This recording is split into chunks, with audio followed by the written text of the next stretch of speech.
લે આજ તો હોરમાં બહુ જાજુ લાઈટ બિલ આવી ગયું. વિડીયો જોતા રહેજો એટલે ખબર પડી જશે. આવી ગયા લીપમાં ચોકડા વાળો શર્ટ પહેરીને. હવે આપણે જઈ કાવાસાકી લઈ લઈએ. કાવાસાકી ને તો તું જોવરાય, તું તો નાતો નથી પણ કાવાસાકી ને નવરાય.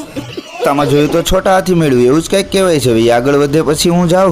રસ્તામાં એસટી બસ સામે મળી. હવે તો ક્યાંક ફરવા જાવ, બહુ પૈસા ભેગા કરસ તું તો. ફરવા જાવ એટલે આ ભાઈની ઘોડે રિક્ષામાં માથે ઊભું રહેતું જવું છે. પવનની લહેરકી ખાતું તો ખરીદી કરવી છે. હવારમાં હું પહોંચી ગયો મોલમાં. હવે ઉભા રહી જાય હાલતા દાદરામાં હાઈલા રાખીને આપણે ઊભું રહી જાવ. શોપની ખરીદી કરવાની હતી શોપ તો બંધ થઈ ગઈ. 11 વાગે ખુલે છે. આપણું તો મોએ થઈ ગયું. 11 વાગે તારે તે જે શોપ ખોલવાની. તું જલ્દી શોપ ખોલ ને તે પપ્પા લે ધોકો. बड़ी अच्छी बात कही है. આપણે પહોંચી ગયા કાવાસાકી માં. મેં રિવેશમાં પાછી ખેંચી લે કાળી ગાડીની પાસે. રસ્તામાં ટ્રાફિકમાં હલવાઈ ગયા. દાદાના દર્શન કરીને આપણે આવી ગયા દુકાન છે. પહોંચ્યા તો હવારમાં બોણીમાં લાઈટ બિલ આવી ગયું યાર. તો એને કેને તેજસ અઠવાડિયા પછી દઈ જાજો. અઠવાડિયા પછીનું કીધું હતી કે તો અઠવાડિયામાં લાઈટ કપાઈ જાય ને જલ્દી ભરવા માંડો જીપ કાઢ્યા વગરનું લાઈટ. હવે આપણા મિની બ્લોગ રાજકોટમાં વાયરલ થવા માંડ્યા છે.